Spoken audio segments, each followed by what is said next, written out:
آپ نے کنہیا کمار اور عمر خالد کا ذکر یہاں پر کیا اپنے تمہیدی کلمات میں، تو میں آپ کو ایک بتا دوں، یہ دونوں کا جب یہ اسٹوڈنٹ یونین کے جب یہ لیڈران تھے تو یہ دونوں کی وابستگی الگ الگ تنظیموں سے تھی، اور دونوں تنظیموں کے نظریات اتفاق سے جو ہے وہ بالکل ایک دوسرے کے مد مقابل تھے۔ کنہیا کمار کا تعلق تھا AISF سے، اور عمر خالد جو تھے آئسا سے تھے۔ مجھے اس بات کا اعزاز حاصل ہے ریاض صاحب کہ میں نے جو ہے JNU میں جا کر میں آئسا اور AISF کے قائدین کا میں نے انٹرویو کیا تھا۔ میں نے عمر خالد سے بھی جب وہ اسٹوڈنٹ لیڈر تھے اور کنہیا کمار سے بھی جب وہ اسٹوڈنٹ لیڈر تھے، JNU میں گیا تھا وہاں پہ۔ آپ کو ایک بات بتا دو، دلی یونیورسٹی کے ایک پروفیسر ہیں، پروفیسر اپوروانند جی، تو وہ جو ہے یہ تمام تحریکوں سے ان کی بڑی وابستگی رہی ہے۔ اپوروانند ہے اور ایسے بہت سارے نام ہیں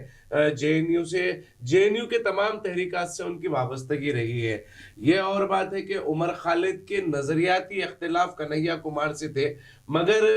جو جہاں پر ناانصافیوں کا معاملہ ہے، فلسطین کے خلاف میں اگر کوئی ناانصافی ہو رہی ہے، میانمار میں مسلمانوں پر ظلم و زیادتی ہو رہی ہے، دنیا کے کسی بھی کونے میں بھی، ہندوستان کے بشمول دنیا کے کسی کونے میں بھی اگر اقلیتوں پر، مسلمانوں پر ظلم و ستم کا معاملات ہوتے، تو یہ اس وقت جو ہے ایک بڑی تحریک ہوتی اور بڑے پیمانے پر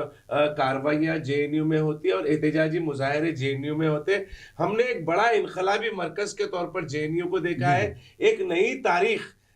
کنہیا کمار اور عمر خالد نے بحیثیت ریسرچ اسکالر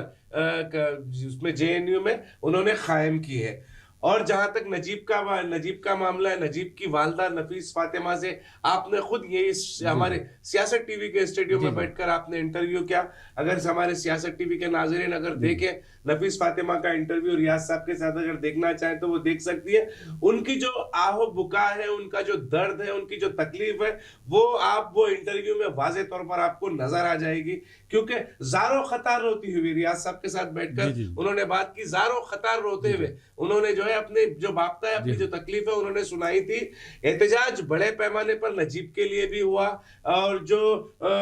معاملات نکل کر سامنے آئے، دیکھیے یہ یہاں پر ہمیں سمجھ نہیں آتا کہ دلی پولیس کر کیا رہی ہے۔ دلی پولیس دیکھیے، آپ 2020 کے دلی فسادت کا معاملہ آتا ہے تو تحقیقات کے نام پر جیلوں میں ٹھوس دیا جاتا ہے نوجوانوں کو، چارج شیٹ داخل نہیں کرتے، 5 سال کا عرصہ گزر جاتا ہے، فرد جرم ثابت کرنے میں ناکام ہو جاتی ہے، 5 سال کا عرصہ گزر جاتا ہے، 7 سال سے 8 سال کا سے زائد کا عرصہ گزر گیا ہے نجیب کی اگر کم سے کم مر چکا ہے تو اس کو اطلاع تو دے دو کہ میں ماں باپ کو، کہ وہ اطمینان میں آ جائے۔ وہ جو ماں کی جو پریشانی ہے، وہ جو تلاش کرتے پھرے امید کے ساتھ ہر رات یہ دروازے کو تکتے ہوئے ماں نفیس فاطمہ بیٹھی ہوئی رہتی کہ اب میرا بیٹا نجیب آئے گا، دروازہ کھلے گا، نجیب سامنے آئے گا، تو وہ جو کوشش ہے، وہ اس کے انتظار ہے، وہ انتظار تو ختم ہو جائے گا۔ کم سے کم اگر کسی کنکلوژن پر اگر دلی پولیس پہنچا دیتی ہے تو یہ معاملے کو، یہاں پر ہر محاذ پر آپ دیکھیے جہاں پر بھی مسلمانوں کے معاملات آئے، اقلیتوں کے معاملات آئے، وہ تمام محاذوں پر دلی پولیس ناکام کھڑی ہے۔ بالکل آپ نے صحیح کہا۔ بہرحال ناظرین، آپ کو بتا دوں کہ جہاں تک عمر خالد کا سوال ہے، اور جیسا کہ اسماعیل ذبیح اللہ نے کہا کہ پروفیسر اپوروانند ہو یا پھر آپ دیکھتے ہیں کنہیا کمار، سیاست ٹی وی کو وہ انٹرویو دے چکے ہیں، یہیں پر اسی اسٹوڈیو میں وہ یہاں پر آئے تھے، تو بہرحال عمر خالد کے والد کا بھی انٹرویو ہوا ہے یہاں پر، اور یہاں جو بھی مظلوم ہوتے ہیں وہاں ضرور سیاست ٹی وی تشریف لاتے ہیں، یہاں تک کہ اخبار سیاست جو ہے، روزنامہ سیاست، اس کے صفحات پر بھی ان کی یعنی جو غمگین کہانیاں ہوتی ہیں وہ شائع ہوتی ہیں، اور دنیا کو ہم یہ بتاتے ہیں کہ کس طرح ہندوستان میں ظلم کیا جا رہا ہے، ان مظلومین کے ساتھ ظلم و جبر کا یعنی ارتکاب کیا جا رہا ہے۔ تو بہرحال JNU کی بات ہے ذبیح صاحب، میں سمجھتا ہوں کہ اگر مودی حکومت کا بس چلے تو میں سمجھتا ہوں کہ دہلی حکومت کا بس چلے یا مرکزی وزارت تعلیم کا بس چلے تو JNU کا بھی نام تبدیل کر دیں گے، کیونکہ پنڈت جواہر لال نہرو کے نام سے وہ موسوم ہے، تو یقیناً نام بدل لیں گے۔ مگر دیکھیے، آپ بھری کوششیں ہوئی، JNU کو بدنام کرنے کی بھی کوششیں ہوئی، وہ احتجاجی مظاہرے کرنے والی لڑکیوں کے خلاف الزامات لگائے گئے، ان پر بے بنیاد من گھڑت الزامات۔ دیکھیے، ماڈرنائزیشن کے نام پر وہ لوگ مطلب فحاشی وہاں پر کر رہے ہیں، اس طریقے کے الزامات بھی VHP مسلسل کوشش کر رہی ہے کہ وہ جو ہے JNU اسٹوڈنٹ یونین کے جو انتخابات ہوتے ہیں اس میں کہیں نہ کہیں اپنی جگہ بنائے، مگر 2014 کے بعد سے مسلسل یہ دیکھا گیا ہے کہ وہاں پر VHP اپنا ABVP یہ جو ہے اپنا مقام بنانے میں ناکام رہی ہے۔ بہرحال ناظرین آپ کو بتا دوں جہاں تک نجیب کا سوال ہے، نجیب کے بارے میں کہا گیا ہے کہ یعنی ABVP کے غنڈوں نے انہیں مارا پیٹا تھا اور اس کے بعد سے وہ لاپتہ ہیں۔ آپ اندازہ کیجیے کہ CBI اپنے آپ کو بہت بڑی یعنی تحقیقاتی ایجنسی یعنی کہتی ہے، تو آپ اندازہ کیجیے کہ وہ بھی ناکام رہی ہے۔ اگر آپ دیکھیں گے کہ کوئی اور نجیب کی جگہ لاپتہ ہو جاتا تو پھر کئی 100 مسلم بچوں کو گرفتار کیا جاتا، کیرلا سے لے کر حیدرآباد تک، اور حیدرآباد سے لے کر آپ دیکھیں گے چنئی تک ایک بہت بڑے دعوے کیے جاتے، چھاپے مارے جاتے اور عجیب و غریب انداز میں بے قصور مسلم نوجوانوں کو گرفتار کر لیا جاتا۔ لیکن کیا نجیب کے قاتلوں کو، قاتل تو نہیں، میں سمجھتا ہوں کہ ابھی تو ہم کنکلوژن پر نہیں پہنچ سکتے۔ بہرحال نجیب کہاں ہے، کدھر ہے، یہ کسی کو پتہ نہیں ہے، CBI بھی پتہ نہیں چلا سکی۔ یہاں تک کہ آپ دیکھیں عجیب دوغل ہے مشیر قومی سلامتی ہمارے یہاں پر ہندوستان کے، وہ بھی پتہ چلانے میں ناکام رہے ہیں۔ تو اس کا مطلب یہ ہے کہ جان بوجھ کر نجیب کا کچھ نہ کچھ برا کیا گیا ہے، جس کے بعد یہ لوگ بڑی بے شرمی کے ساتھ آپ دیکھیں گے کہ آزاد گھوم رہے ہیں۔ یہ میں نہیں کہہ رہا ہوں، نجیب کی والدہ بھی کہتی ہے اور جو انسانی حقوق کے جہدکار ہیں وہ بھی کہتے ہیں کہ نجیب کیس میں پولیس کا رویہ انتہائی معاندانہ رہا ہے، بہت ہی مذموم رہا ہے اور قابل مذمت رہا ہے، اور چاہے پولیس ہو، CBI ہو، تحقیقاتی ایجنسیز ہو، تمام کے تمام بری طرح ناکام ہو گئے ہیں۔ تو اس کا مطلب ہے کہ ایک نجیب کا پتہ نہیں چلا سکتے، اس کے حملہ آوروں کا پتہ نہیں چلا سکتے، انہیں گرفتار نہیں کر سکتے۔ اگر آپ دیکھیں گے کہ ایک غریب روٹی بھی چراتا ہے تو یقین مانیے اسے گرفتار کر کے اس کے ساتھ تفتیش کی جاتی ہے، 3rd ڈگری اس کے ساتھ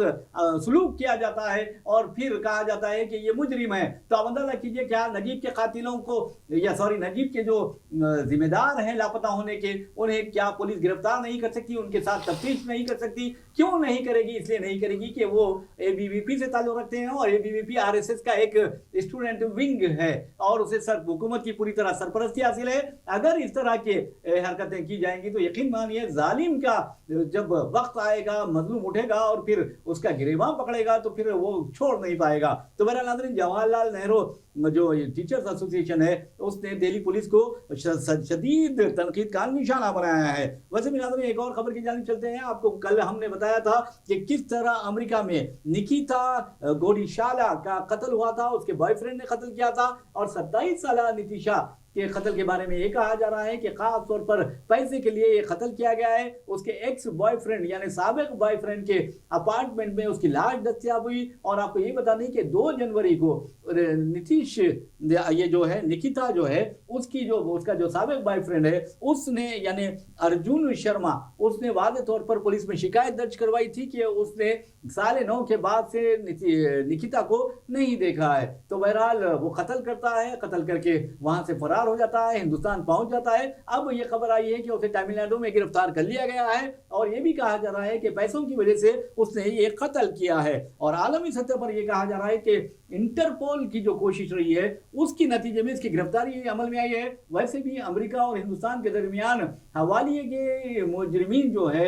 یعنی مجرمین کی حوالگی کا جو معاہدہ ہے وہ آلریڈی موجود ہے، جس کے نتیجے میں ہو سکتا ہے کہ ارجن شرما کو امریکہ منتقل کیا جائے گا تاکہ وہ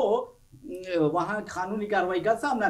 کر سکے۔ جی یقیناً دیکھیں ہندوستانی نژاد جو ہے گوڈیشالا جو نکیتا ہے اس کا قتل کا واقعہ بڑے سرخیوں میں تھا، اور بھی بہت سارے راز افشا ہو رہے ہیں اس معاملے میں اس کے قاتل کے حوالے سے، اور اس کے نکیتا کے والد کا بھی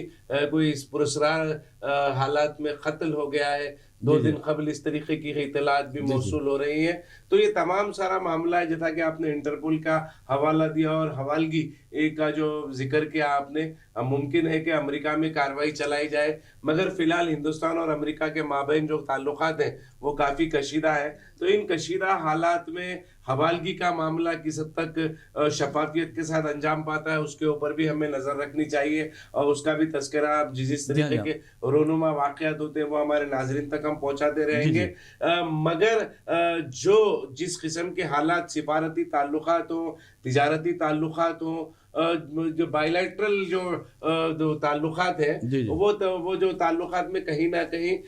کمی امریکہ اور ہندوستان کے مابین صاف طور پر دکھائی دے رہی ہے۔ برے ناظرین، جس طرح تجارتی معاہدے کی بات اسماعیل صبری اللہ نے کی ہے، آپ دیکھیں گے کہ ہندوستان چاہتا ہے کہ کسی نہ کسی طرح امریکہ کے ساتھ تجارتی معاہدہ ہو جائے، لیکن آپ نے دیکھا کہ کل کس طرح ڈونالڈ ٹرمپ نے کس انداز میں ہندوستان کو دھمکی دی ہے، اور اس دھمکی کے بعد تو میں سمجھتا ہوں کہ مودی حکومت کو سنبھل جانا چاہیے۔ مائی فرینڈ کا جو نعرہ مودی لگاتے ہیں، آگے بڑھ کے گلے لگا لیتے ہیں، اس سے بھی گریز کرنا چاہیے، کیونکہ آپ دیکھیں گے کہ ہمارا بھی کوئی مقام ہے، ہماری بھی کوئی عزت ہے، ہم ہندوستانی ہیں، اور ہندوستان کوئی معمولی ملک نہیں ہے، ہندوستان ایک عظیم ملک ہے، سب سے بڑا کنزیومر مارکیٹ ہے، اور اس کے باوجود بھی اگر ہم ٹرمپ کو خوش کرنے کی کوشش کرتے ہیں، جیسا کہ ٹرمپ نے کہا کہ مودی چاہتے تھے کہ مجھے خوش کریں، تو آپ کس طرح خوش کریں گے مودی جی؟ یہ سوچنے والی بات ہے، اور اپوزیشن جماعتوں نے واضح طور پر کہا ہے کہ آپ کو کیا ضرورت ہے کہ انہیں خوش کریں، تو آپ اندازہ کیجیے کس قدر یہ حیدرآبادی لہجے میں کہتے ہیں چھچوری باتیں ہیں، یہ اس طرح کے نہیں ہونا چاہیے۔ نہیں، مودی جی اگر خوش کریں گے تو کس طرح خوش کریں گے؟ آپ دیکھیے،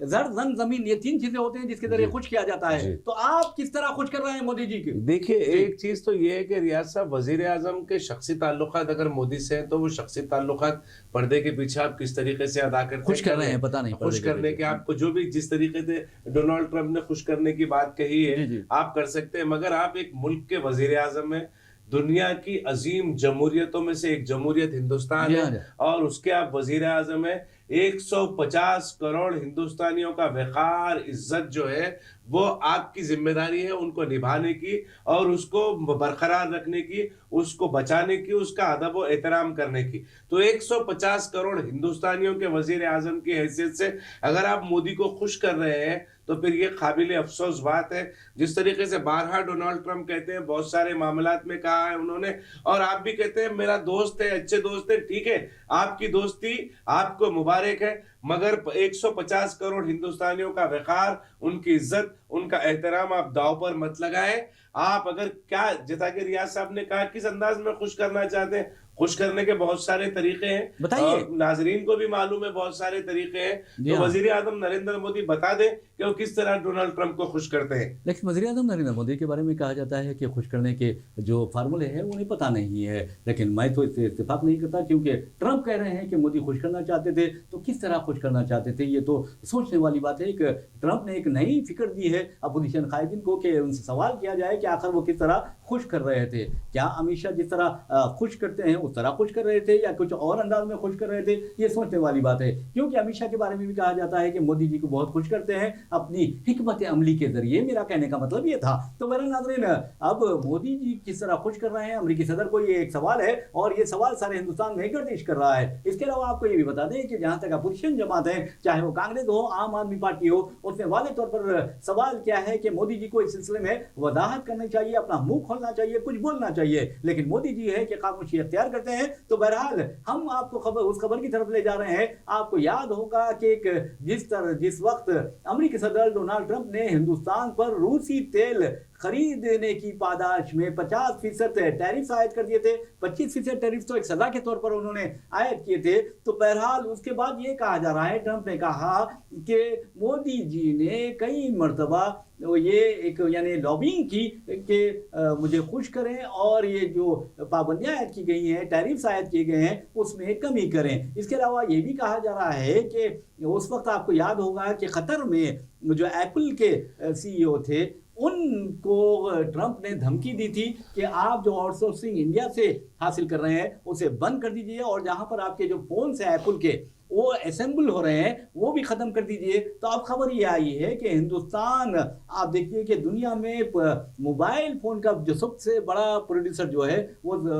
چائنا ہے، اس کے بعد اگر کوئی ہے تو وہ ہندوستان ہے۔ اس کے علاوہ آپ کو یہ بتا دوں کہ اسمارٹ فون پروڈکشن جو انڈیا میں کر رہی ہے، یعنی یہاں کا جو ہے، وہ آپ کو بتانا ضروری ہے کہ اس مرتبہ سال 2025 میں تقریباً $50 ارب کے 50 بلین ڈالرز کے ایپل فون ہندوستان نے ایکسپورٹ کیے ہیں۔ یہ کوئی معمولی بات نہیں ہے۔ اب دیکھنا یہ ہے کہ ٹرمپ اس بارے میں کیا کرتے ہیں۔ دیکھیے ریاض صاحب، مینوفیکچرنگ کا معاملہ ہو یا پھر کنزمپشن کا معاملہ ہو،